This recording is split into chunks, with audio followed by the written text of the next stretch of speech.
Hey everybody, welcome back to another episode of God Built This Podcast. I'm your host Maxine. We're on episode 125. 120. Okay, why do I always do that? Welcome back to another episode. There's a lot on the docket, so let's get straight into it. I want to start off with Nick Cannon. Mr. Cannon himself. Mr. I have 4 different baby mamas himself. Mr. I have a 4th child coming on the way after having 3 in the past 6 months. Cannon. Hello, Mr. Cannon. Where do we begin? So for those who may not know, Nick Cannon, who's a comedian, who's a host, he's the creator of Wild 'N Out. We all know him from different shows that he's hosted and different movies that he's been on. He was always perceived, and I've always perceived him also as a cornball, like this corny ass nigga, you know, like this corny nigga. Well, this corny nigga got 4 different baby mamas, so he can't be that corny, okay? And I know money talks, so let's just make that very clear. But he definitely must have some je ne sais quoi with him. He definitely must have some aura that is so attractive, even in that damn turban that he's wearing lately. No offense. I'm just saying. Yeah, I think he's in a whole new spiritual path, and I respect it, and I think that's totally fine. But just to add some giggles, but he is on his 4th baby mama, and he has 7 children in total. To provide some context, we know that he was married to Mariah Carey for a few years, and they had 2 children together. They have 2 children together, and since then he's been on a rampage of having more children with different baby mamas. And the trend between these women is that they're all light-skinned, ethnically ambiguous, and they're all beautiful women, don't get me wrong.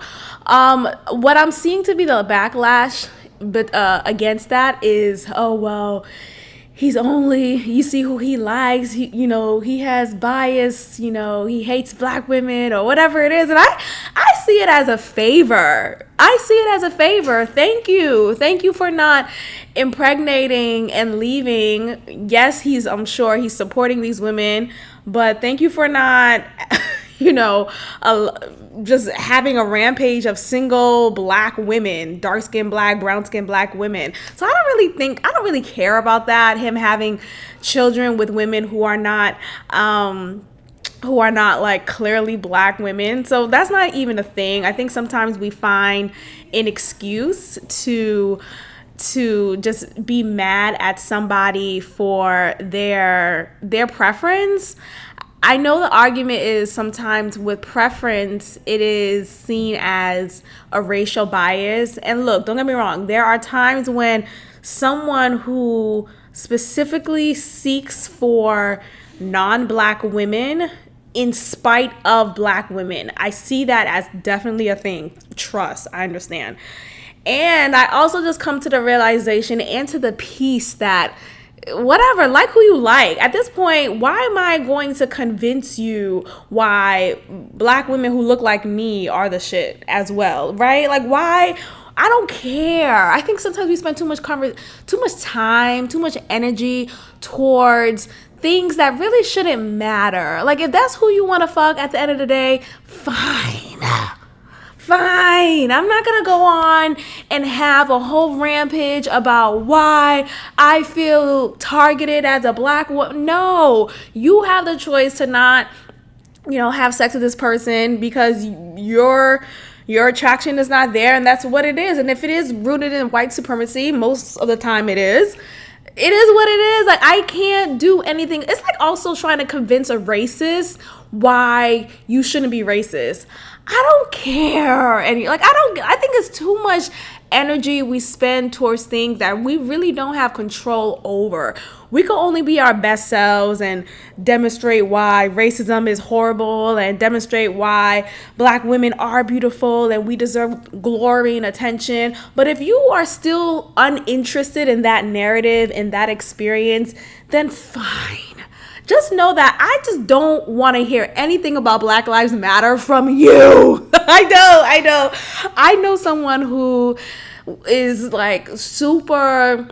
When you look up woke, you find this nigga's face. You find this nigga's face. Just woke. Always saying the most woke ass shit. Always accepting of all this bullshit that he'll say just to appear very progressive and very pro-black and all these amazing things. Like, wow, this is impressive. Like, ooh, just for him to be married to someone who's definitely not black. I'm sorry, who's this?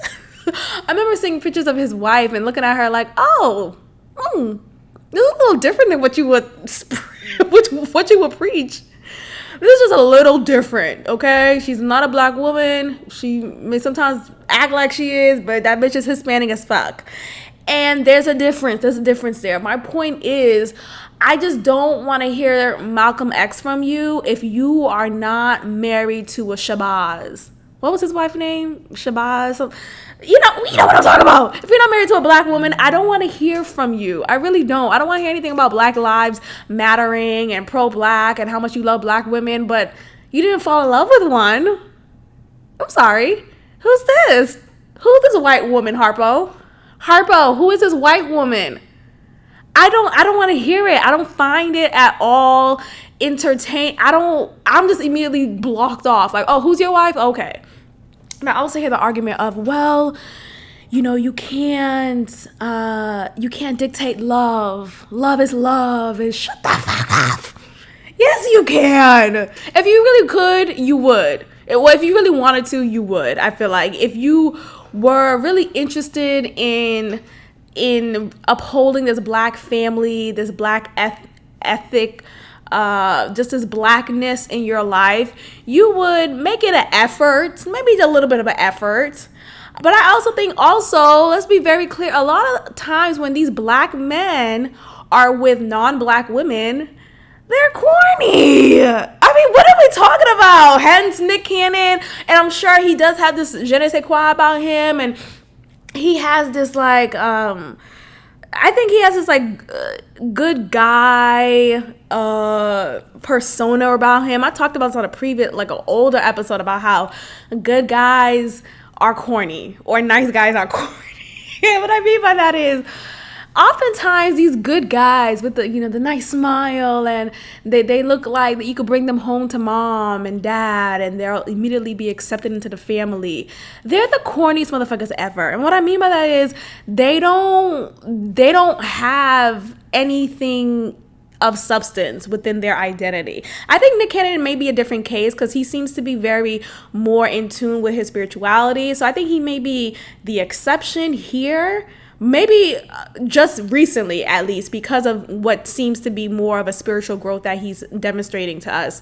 But prior to that, and including all of the other black men who I know and who I've seen who are consistently not with black women, it's because you're corny and there's no black women who are interested in you for the long term. Let's make that clear. Maybe they have had sex with a black woman before, maybe a few times, but not enough for them to hold on to and maintain a long-standing relationship.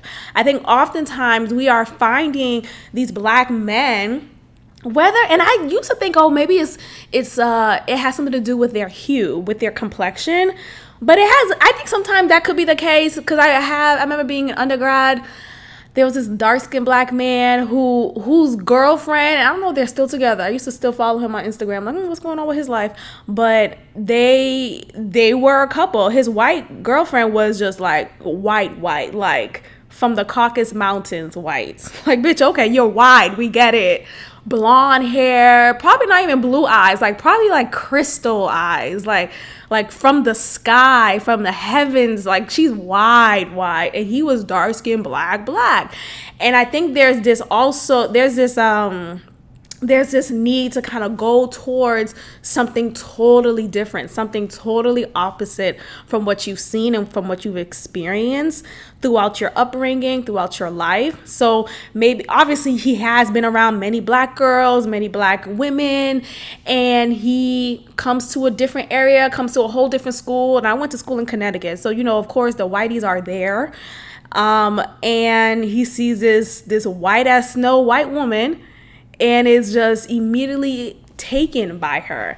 So I think also that is a motivation for why there are these Black men who are with white women or with non-Black women. There's this curiosity that they have, like, oh, they have an accent, right? Especially if they're from England, from the UK, cheerio, if they're like totally different from what they're used to, they are so attracted to that. And maybe that has something to do with the whole phrase of, opposites attract, sure. But at the end of the day, I don't want to hear from you. I don't want to hear any Malcolm X rhetoric from you. I don't want to hear any Martin Luther King rhetoric from you. I don't even want to hear Shaun King rhetoric from you, bitch. I don't even want to hear Shaun King rhetoric from you. No kings, okay? From you, if your woman is not Black. Call it old school if you want to. I don't care. I don't want to hear it. But Nick Cannon's kids, I think it's a little different.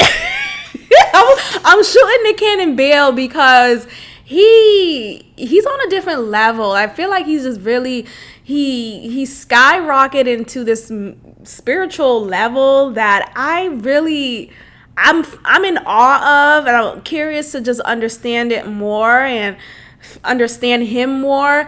And I believe that him spreading his seeds and having 7 children with different baby mothers, with different women, I'm not saying baby mama, but with different women, is motivated by him believing spiritually that this is his purpose in life, to spread his seed, to allow for his legacy to grow and live on. So whenever his time comes for demise, when it's time for him to pass on, his legacy remains, and he has so many children who could continue the Cannon name.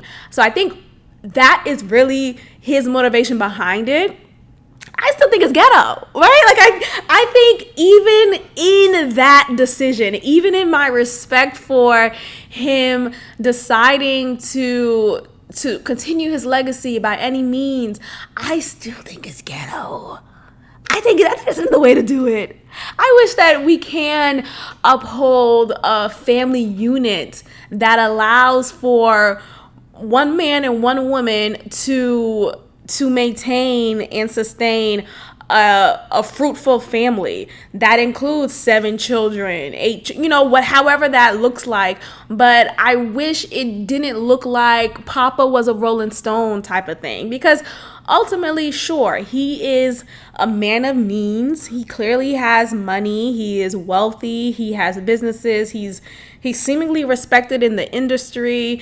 He has jobs. Like, he has a businesses. He employs people. People are living because of him. He has a lot of responsibility, and he's spreading his seed in ways that may not even allow for him to be present enough in his children's lives. And I find that to be a little disturbing. I think when we're creating families of our own, we have to be mindful of, okay, do I have time for this family that I'm creating?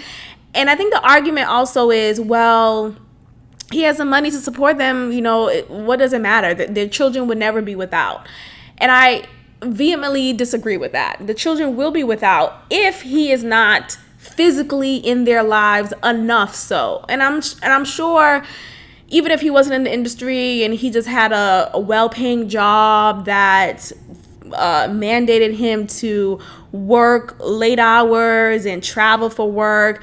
I'm sure it'll be the same issue of him not being always present at the home, but at least he has the same home as the woman, right? At least he has the same foundation with the woman whom he goes home to or goes home to in the weekends or however that looks like. And I think that's the issue. I think that's the issue here. We don't see him maintaining a committed relationship with either of these women. So we just see him just, okay, I'm going to fuck you till you pregnant. Boom, baby's here. And if you need anything from me, you know you got me. And he seems to be a healthy man. It's like he's not toxic. He doesn't demonstrate toxicity in his relationship. He's not a Future. And the difference here is so funny how Future is a complete opposite of him, but they demonstrate the same type of fruitfulness, if you know what I mean. So Future has many children, and he has several different baby mamas who he has children with. Same for Nick Cannon. But Future, his whole essence, his whole aura is this like F-boy. I'm on Robitussin or lean, excuse me. I'm on lean. I'm never present. I'm never home. I'm doing drugs, all these things, right? So he shows a bad side. Yet Nick Cannon, even though I have the same amount of children, same amount of different women who I have children with, I am still seen as this good guy. I'm still seen as a guy who is favorable and liked, even in spite of my spreading of seeds. It's just so interesting, the contrast between the two, but they definitely hold many similarities. So ultimately, there's this question, is this ghetto or is this fruitful? And I still think it's ghetto. I don't care how much of a Nick Cannon you may be. It's ghetto. Look how we just cut it out. I'm seeing a lot of guys talking about, well, as a man, this is what men do. We spread our seeds, and this is how we maintain our legacy or continue our legacy at all. Beyond my life here on earth, all these things, and sure, and it's ghetto. Like, two things can be true, and it's ghetto, and I don't respect it, and I feel like you could have multiple children. Why not have it with one woman, or maybe two women max? But how many? 4 different women. There'll probably be a 5th one coming up, and you're doing it in a way where it just feels messy. Just this past year, he has fathered 3 children with 2 different women, and his 4th child will be coming in the way, and it has been a matter of 6 months. So what I heard from that is you were sleeping with several different women at the same time, whether they knew of it or not. You were sleeping with several different women, and you impregnated these women. So you consciously excreted yourself into these women, and they accepted it, and they had children, your children. And it's not just one, not one, not 2, but 3 different. I'm sorry, what? It's ghetto. It's get of the toe, okay? It's ghetto. So that's my take with Nick Cannon. I think ultimately he needs to really sit with his turban and figure out, what the fuck are we doing? What the fuck are we doing? I think, and the amount of children that you have, things add up. Just to be to be someone who is so employed and who employs many people as well, I wonder if he's being mindful of just the cost of it all. Or maybe I don't want to count people's pockets. Let me not do that. But I just really wonder, what the fuck is he doing and why is he doing this? Let's move on. Let's talk about black men in dresses. Black men in dresses. So I'm gonna play a clip for you all. This clip is by the comedian and actor named Brandon T. Jackson. He's known for different roles in the lottery tickets. That's what that movie's called, Lottery Ticket. And in the Baby Mama, the sequel movie starring Martin Lawrence. And in this clip, he talks about what transpired in his life after wearing a dress in the movie Black Baby. What was it called? That movie with Martin Lawrence. What transpired after that movie and how he decided to just first sit with himself and realize maybe this whole black man wearing dresses thing is not the tea. Then it's like, you know what? He might be a kid. Just put him in a dress. What do you think the dress is about? Is it to tone us down, to tone that realness down? I think the dress, personally, is a thing that is not in our culture to do. I think everybody will want to put their culture on us. No, not to hate your culture or your God. Mm-hmm. If your God say you can put on a dress and your culture is normal for you, that you have the right as a human to choose that. But me, for my God and my culture, my ancient culture, we didn't do stuff like that. Yeah. So I was cursed by it. I believe it was a curse that went with that personally, because nothing went right since then. That's truthful. No one can tell me, hey man, you thinking too much, man. You see what man? Everything went wrong. It's like everything went right. Everything went wrong when I put on that dress. So that was the clip, and I really want to highlight the fact that I enjoyed how he pointed out the common reaction that he would receive after sharing this experience and this realization that he's had of after wearing a dress, of people just saying, oh, you thinking too much, man. It's not that serious. It's not that deep. When here, what am I gonna say, y'all? What the fuck am I gonna say? It is that deep. Everything is that deep. My hair is that deep. My skin color is that deep. My dress is that deep. Black men, everything is fucking that deep. Everything's that deep. So shout out to him for naming that. I absolutely agree with everything he just said. I think with this world that we're in, specifically different industries, specifically the music industry, the entertainment industry, even the sports industry. Don't get me started about Dwayne Wade, child, but that's a whole different podcast episode. But ultimately, there is a push, there is a motivation to tear down the black man. Hello? Did you hear me? There's a push and there's a motivation to tear down the black man. And if you just realize the amount of black men, black male actors, black male comedians who have subjected themselves to wearing dresses, wearing makeup, feminine makeup, of course. You know, even as a man, if you're on TV, you wear some type of makeup to look good on TV, I guess. But if you're just wearing it in a way to feminize yourself, to make yourself into more of a woman than you are a man, there is something to be said about that. We have to really sit back and understand, why is this such a next level thing that is done? There is a motive. There is a motive to tear down the black man, tear down the black community, to tear down the power that we have. And it is done in these subtle ways. Brandon T. Jackson but he lovingly spoke up about what Kevin Hart wore in his latest movie called Fatherhood, which is in Netflix.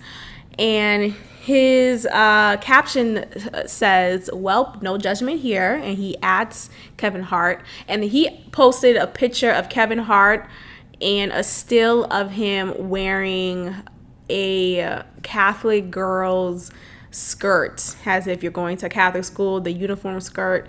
I used to wear this when I was younger. And he's wearing this skirt. And Brandon T. Jackson calls him out on it, lovingly so. And he says, this is truly out of love and kindness. This is from my heart, hashtag HART. But it's 1, 2, 3 dresses and you're out of the old ball game. Love you, bro. But I walked away from this. And now, referencing his referencing God. That's how he calls him. I think he's a Hebrew Israelite. Some of y'all niggas are, look, that's a whole different. I think I talked about y'all already. And I'll talk about y'all again. But some of y'all just be on that, nigga, relax. Okay, relax. Like, super on the whole, my woman better be barefoot and pregnant type of tea. So it's borderline abusive, because some of y'all Hebrew Israelites, let's be very clear. Some of y'all hit y'all women. Some of y'all cheat on y'all women. Some of y'all abuse y'all women. Like, some of y'all are really ain't shit niggas under the cloak of I'm spiritual. So let's be very honest there. Let me just finish his quote, his caption. So he said, Yah will exalt my horn in his name. You are going to have to sit down for a while in the spiritual penalty box. Yah is mad at you, but I'll help you through it, brother. You'll get through it because you have heart. Kingdom over everything. Hashtag kingdom over everything.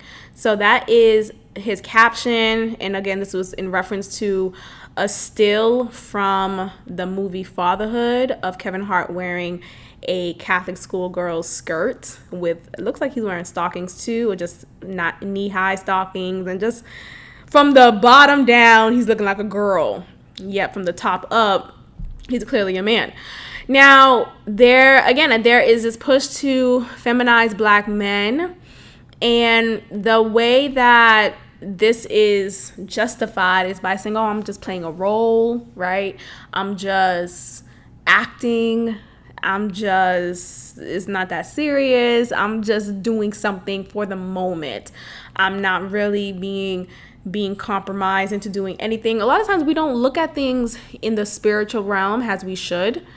And what we do here on earth, not to sound woo woo woo, but if you look at the Bible, if you read the Bible, if you read any different script, honestly, what we do here on earth is replicant of what is happening in the heavens and in the spiritual realm. So if we don't take that into consideration, we are not realizing the shift in atmosphere that is had once we change our purpose and our role here on earth. We all have our role. We all have our purpose.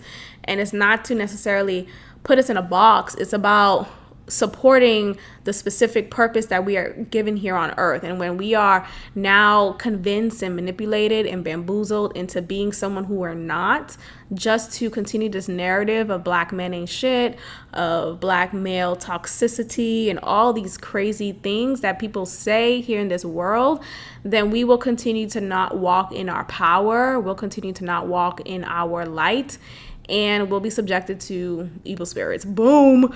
That is the tea. I want you guys to just really sit with that and think about just the history of black men who have worn dresses in the entertainment industry, black straight men in particular, specifically who I'm talking about. Moving on, Godfrey the comedian. Let's talk about Godfrey. I know Godfrey in real life. Hey, Godfrey the comedian. Godfrey the, I don't know. Why do I forget with this nigga? I like him. I really do. I enjoy him.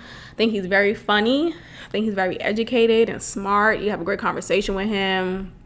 I actually would like to have him on the pod. But yeah, I really do like him. And I watch his podcast. And I noticed, in YouTube, they have suggested videos as you're watching a video. And I noticed there was a video that was a backlash video against him because of some comments that he made against this advertisement that he saw while on the streets of, I don't know where he was, but he was on the streets and he see this advertisement of a black woman with a white man, and they seem to be in a romantic relationship, and he got so angry. And if you have been following the comedian Godfrey, you'll know that when he gets angry and he just starts talking about racism, he just kind of spaz out. It's kind of like, oh shit, what did I say? I'm sorry. It kind of freaks me out a little. I remember seeing him live when he came here to Houston, and he just started just like, he wasn't even talking about race. He wasn't even talking about race, but suddenly he just started spazzing out,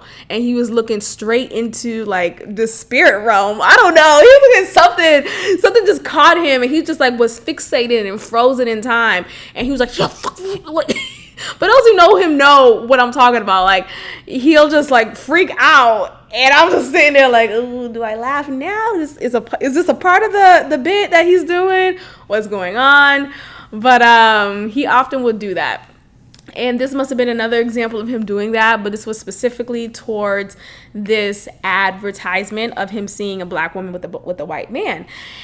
And the backlash that he got from this YouTuber is that he's promoting this double standard for black women to not find love outside of black men, and why should black women be forced to be with black men who don't want them, or who don't treat them well, who don't take care of them, who don't provide for them, and blah blah blah. Now, what am I gonna say to this, y'all? I feel like at this point you guys should know how I'll react. I don't agree with that. I think let me give y'all how I see it from my perspective. So whenever I see a black man with a white woman and it's shown in the media, I feel cringy about that. I am bothered by that, and it rubs me the wrong way. So I understand how a black man seeing a black woman with a white man, how he feels cringy and bothered by it, because I feel the exact same way on the flip side. And it's just how I feel. So because I am dating the black man, right? And he's dating the black woman. So to see your potential love, whatever. Again, this is someone that you're seeing on the media, in the news.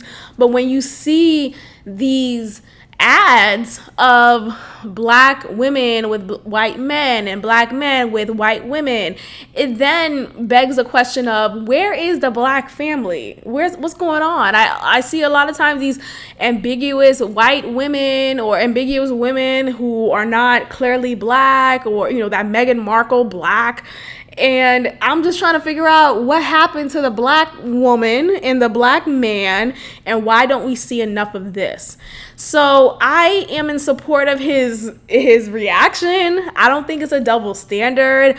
I react the same way when I see a black man with a non-black woman in the media, in real life, around the corner, next door. Like, I be like, okay.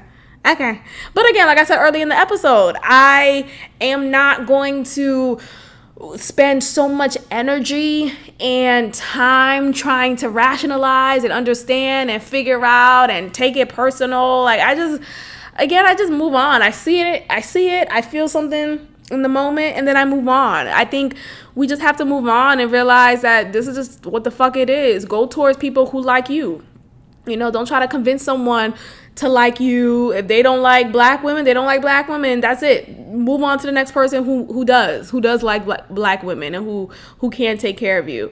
I think the focus here is that you focus on the sex or the gender whom you are attracted to and who you would date. So of course you're going to focus on the black woman who is in this ad and who is in this dynamic with a white man. The argument is, well, he's not, he's showing a double standard because these black men, how come he's not holding black men accountable for dating outside of their race? What are we talking about? Okay, true. But he's also in this very moment, calling out the fact that there is not enough black families shown in media, so he's upset for it, right? He's upset about it, and he's calling it out. Now, whether it's a double standard, I don't agree. Whether he's bigging up his black men friends, and I don't really know. Now they wanted to go back and picture, he has been pictured with light-skinned black women, so he doesn't really like black women. Yo, when the internet streets are committed to tearing you down, they will find any and everything. I'm just not in agreement with it. I think Godfrey is a black man who really is about that life. He's really about pro-black shit. He wouldn't be, he has demonstrated himself to be a man of integrity throughout the times that I've gotten to know him, through the screen. Of course, I don't know him personally, but through the times that I've gotten to know him through the screen, through his podcast, he has definitely demonstrated himself as a man of integrity, as a man who is really about that life, who really is about black lives and demonstrating the black excellence that we have that is often ignored and not shown at all to the public, and that's not popularized. He is really about that. He's that Malcolm X who is really that Malcolm X. He don't just preach the rhetoric. He would really be that nigga, So to paint him as a fraud or as someone who really just don't like black women, that's a lie. And what I like about him also is that he'll call out shit that black women will be saying. Like, let's be honest.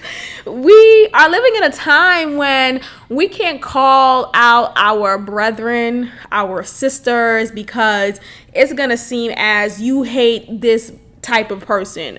You hate black women if you call out black women. No, I don't. I am calling you out of love, out of accountability, and I'm hoping that we could call out each other in love and still be in great relations. Like, it shouldn't be one or the other. And we have to just really move forward from that thought process. Like, I could call you out and still want the world for you and still wish you well, and et cetera, et cetera. Like, it doesn't really matter. I remember in undergrad, I was talking to this guy, this black man, and he and I developed a cool friendship, and he started to like me, and I was attracted to him. He was cool and everything, but he had a girlfriend. He had a girlfriend at the time, and his history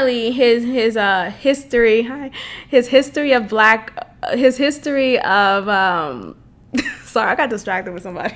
Oh gosh, what the fuck? But his history of dating has always been with Hispanic women. Always. Like, this nigga was black women who? No. Hispanic women, yes. Okay? That was his way of just living. Like, that was his thing. And he said to me one time, he was like, you're the first black woman I've ever been attracted to, I've ever really liked like that. And how old was I? 19, 20? I'm receiving this like, nigga, what the fuck? I'm sorry, huh? I'm really just astonished because, one, you're a whole black man, and you're telling me I'm the first black woman, the very first whom you've ever been attracted to. Now, I'm not like yes, I'm attractive. I'm all these great things, but for you to just be so enamored and just so taken aback, like, you would think I was a goddess or something. Like, maybe I ain't shit. I am. But the point of what I'm saying is, like, there are a lot of other beautiful, intelligent, great black women out there who he could have seen, who he could have given a chance to be attracted to, but he didn't. And I don't know exactly how he was raised or where he was raised, but he made it seem like he was raised in, quote unquote, the hood. So, not to be stereotypical, but I'm sure he came across black girls in the hood. I'm sure he came across black girls who are present there. So for him to never have gotten close to them to that point, I'm just wondering what's wrong with you. And again, it continues my black men who are not with black women are typically not with them because they're corny niggas. And he was a corny nigga. He was an attractive corny nigga. He was a seemingly good guy, but he was still kind of corny. Like, I feel like for the typical black girls that he came across, the stereotypical black girls that he came across, let's be very honest, they fit this stereotypical box. He probably wasn't man enough for them. He probably wasn't attractive because he wasn't a thug. He wasn't all these things, right? And to me, he was attracted to me because he was cool. Like I wasn't necessarily looking for a thug until I got out of undergrad. Then my thug life came. I'm kidding. No, but I wasn't looking for a thug. I was looking for a friend, and he fit that mold, and he was attractive at the time as well. But the point is, oftentimes these black men who are not with black women are fucking corny. They're corny. They don't have dicks. They don't have balls. They don't know what's going on, and they don't know how to defend their women. That's that. If you didn't get anything else from this episode, what I want you to get from this episode is typically black men who are with non-black women are with them because they're corny, because the black man, are corny. That's it. That's all I want you to get from this. That's all I want you to get from this, okay?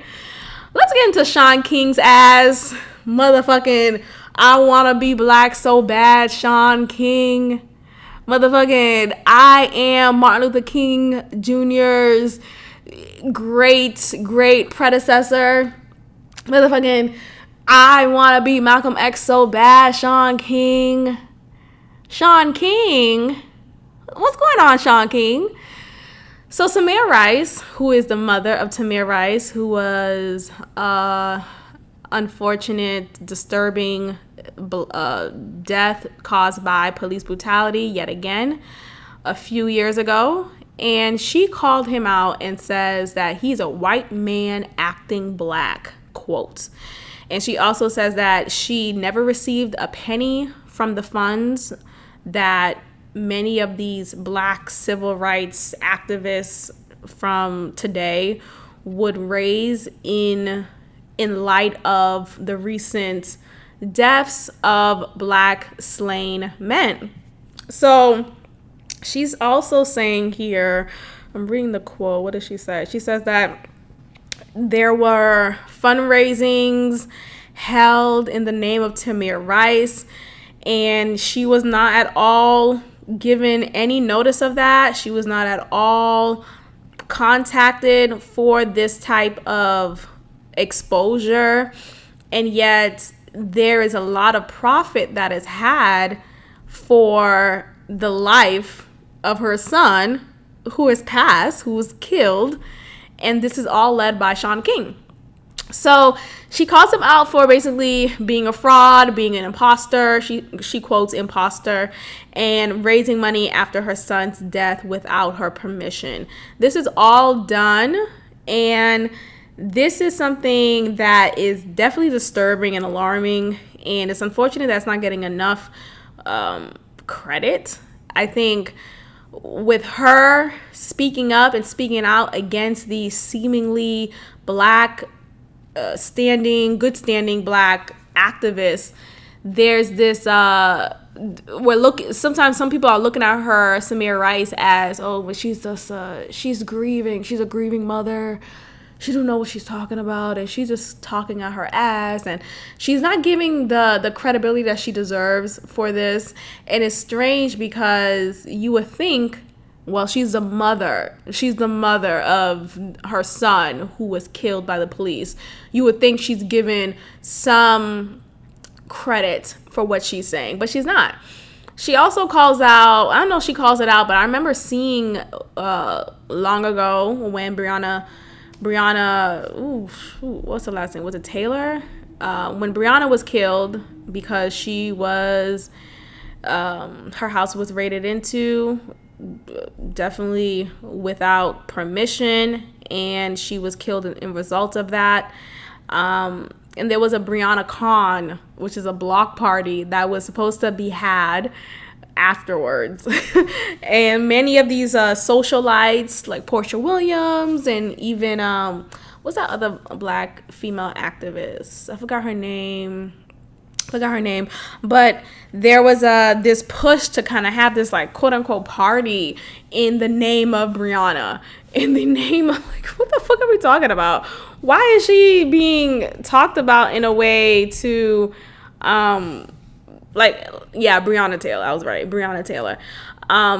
So all of this is making me and many others feel a little suspicious. It's a little suspicious if you really sit down and think about it. Like, what is going on? Why is there so much media exposure in the name of these black women and black men who were killed by the police? Like, what is the motive behind it? Because I'm wondering, okay, having a Breonna Con, having a whole festive block party, what does it do? Like, what are we doing? Doesn't that make you uncomfortable? It makes me uncomfortable just thinking about it.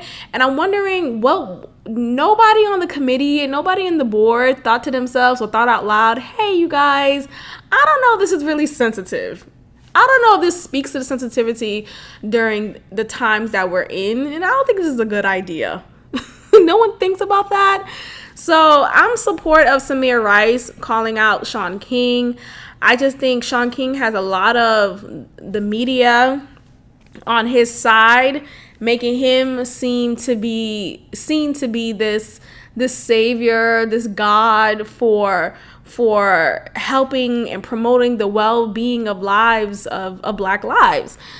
So I'm just not here for it. I never was. I talk shit about Shaun King in previous episodes. Y'all already know what's up. I don't care what he says. This is a white man who is acting black. He gets a low-cut fade every time, but if he grew his hair out, the texture looks a little different. Let's just say that. The texture looks a little different, okay? He also said his mother sat him down when he was 5 years old and told him that his biological father, is actually a black man, and he's specifically a light-skinned black man. So that's why you look a little different. That's why you look different from your siblings. Now, what the fuck? You mean to tell me your mother sat you down when you were 5 and said this to you? At 5 years old, your mother sat you down and said this. Okay. And even if she did, what kind of mother does that? That's weird as hell. And to make it clear that, hey, son, I was sleeping around and your daddy, he's not in your life, but I do remember him being a light-skinned black man. Just making it clear, so in case you were wondering, at 5 years old, why you like Jordans and your sister love Keds, that's because your father's really black. Your father's black. He's light-skinned black, but he's black. Okay? And that motivated him, that motivated Shaun King to be the black man that he is today. Child, if you don't sit down, Rachel Dolezal ass, sit down. Let's wrap it up with Ready to Love. Ready to Love. The season finale came on, and we're going to talk about it. Now, Kyra played the shit out of these niggas, and I am not here for it. I'm not a pick me. I can't stand that phrase. Pick me. Pick these nuts. How about that? Pick these nuts up. I'm so sick of people. If a woman dares to explain that, hey, I don't agree with fellow woman about these takes, this perspective that she has, oh no, that means I am against women. That means I am disloyal to women. No, like I said earlier, we need to be able to hold each other accountable and not be called out as someone who hates that kind, right? As someone who feels like we're better than, or that we're X, Y, and Z. Like, no, I'm just calling you out. This doesn't make any sense. I'm not in support of it. I don't give a fuck if you're a woman. I don't give a fuck if you're a black woman. I don't give a fuck if you're a Haitian woman. I don't give a fuck if you're from Boston. I don't like all these like connecting points that people like to hold on to and hold you captive to, because, well, if we share this, that means you will always be on my side. No, I have family who ain't on my side. How about, hello? Is this thing on? I have family who I've battered with, who I have not spoken to in a while. And you mean to tell me us being just women, I'm supposed to be loyal to you? Bitch, fuck women. Okay, I'm going off. I'm doing a Godfrey. I'm having a flashback. But no, I think Kyra ain't shit. She's just like these fuck boys, and I'm not here for it. I think, look, in my days, I have evidence of this. I have been, I don't want to say a fuck girl, but I feel like I have definitely made it clear that I am no longer interested in said men, and I have moved on, right? And what I have done in the past is definitely more credible than what Kyra is showing in this whole season of Ready to Love. Like, for me, when I have definitely showed, hey, I'm not interested in this guy anymore, or maybe I was yesterday, and now today I realize I'm not, I made it clear, or I've at least ghosted you. The least I could do is ghost you. Kyra, on the other hand, that's a joke, I'm just kidding. But Kyra, on the other hand, makes it clear that, hey, yeah, I'm on the fence, but I really do like you, though. Yeah, I'm on the fence, but I really want you to give me a chance, though. And I think that's really fucked up. I think that's some fuck girl shit, and I don't at all subscribe to it. I don't think that's right. Just because men do it doesn't mean we have to do it in payback. Oh, I gotta pay you back by treating you the way you treat me. No, we just don't have to be shitty towards each other. We could just be very clear, like, hey man, I'm really not trying to I'm really not trying to be with you. And this is what it is. I don't want to play you or string you along. I don't want to waste your time. So I'm gonna be very clear here. Okay? So that is how she didn't do it. She waited till the very end until it was time to make the decision. And she went up to AJ's face and was like, look, I appreciate the time that we've had. Now, when you got to start off like that, bitch, I'm going to slap you in the face. When you got to start off, I appreciate the time. No. Do you want to be with me or not? Do you want to be with me or not? That's the question. If you got to start off with, I really like how much we've grown together. No. If you don't make it very plain and clear, like with the other couples, they made it clear from the very first word that they said, like, yes, I choose you. Yes, I want to be with you. Yes, you're the one who I want to be with. You're my choice. You're my final choice. And I'm confident with that. All these things. But yet with Kyra, she just was on some fuck shit. And AJ really fucked up for that. I think also Alexis, I feel like in the reunion episode, she's going to make it seem like, oh, Kyra took her man and she wasted AJ's time. And I could have started this beautiful relationship with AJ, but Kyra got in the way. And I think, though I understand her feeling that way, if that is how she feels, and that's what she may show in the reunion episode, I think also she should look at it as AJ just didn't choose her. Period. Whether Kyra was really interested in AJ or not, and he, thought he could have had a chance with her, he still chose to be with Kyra and not you. And I think that's a hard pill to swallow, realizing, oh wait, regardless of how Kyra treated AJ, regardless of the friction between these two people, AJ and Kyra, it still wasn't enough for AJ to walk away. It still wasn't enough for AJ to choose Alexis instead. And that's what you want to do. Like, at the end of the day, you want to be with someone who chooses you. Choose me all the time. And that is what I feel for Alexis. I feel like she's going to come on the reunion show talking about that.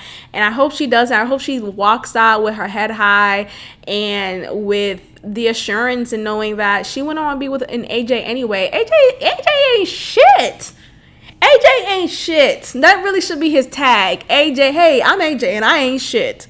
That should be him. Because look at AJ, and when Alexis told him and said, you're the type of guy who I definitely will fall in love with. Definitely will fall in love with. She said it with so much assurance. Like, girl, that is nothing to be proud of, okay? Like, if I gotta definitely fall in love with you, even though I know you ain't shit, I am not happy with my choice. I am not at all pleased by my love choice, by my love decision at all. AJ ain't shit. Even his mama said, you know, AJ gets in these projects and he'll focus so much on a project and he'll engage so much on a project. And she was talking, maybe she was using metaphors, but I think because he is also in the music industry, he plays the piano and he produces. She was also talking in that respects, but ultimately AJ would show so much attention for one particular thing at that particular time, and then he'll move on, and then he'll get over it, and then he'll move on to the next hot thing, and then he'll do the same type of energy, and then he'll move on, and then he'll do the same type of thing. And I think she was also referencing his tendency in recent relationships throughout his relationship history. So he definitely demonstrates himself as someone who is non-committal, as someone who is afraid of commitment overall, and who just wants to be in there for the moment, you know, a momentous ass nigga. And that's, look, I know, I could see right through AJ because I've been there. I've been there with previous men. I've been there where, oh, I'm going to focus here, but I really wasn't really focused there. I gave it enough attention just because I knew it wasn't going to be further than what it was, right? So I gave it the attention for the moment that we shared, then I moved on. So that was my previous take from previous old ass relationships and situationships with niggas and people in general, but that has been my similarity shared with AJ. So I saw the bullshit in him. Like, nigga, you are full of shit. And Kyra is too. So I'm not gonna be up here just because she's a woman, just because she's a black woman, supposed to support her and sock it to him good, sis. You sock it to him. Like, girl, this is not something to be proud of at all. Okay, and we're gonna go ahead and end it here. Thank you guys for tuning in. Continue to share this podcast with a friend, with a peer, with a colleague, with a coworker, whomever. And also be sure to check out our Patreon page at patreon.com/GodBuiltThis, where I upload exclusive content. Exclusive meaning only content for Patreon. So I get even more detail with life stories and experiences. I get even more detail with my takes on different topics. I also produce and develop my own vlogs on the Patreon page, where you get to really see me day to day, moment to moment, etc. So check out patreon.com/GodBuiltThis, and I will check in with you guys next time. Bye. Thank you for tuning in to another episode of God Built This podcast with your host, Maxine. Be sure to leave a review, give me 5 stars, and of course, subscribe. Also, follow God Built This podcast on Instagram at God Built This Pod. God bless.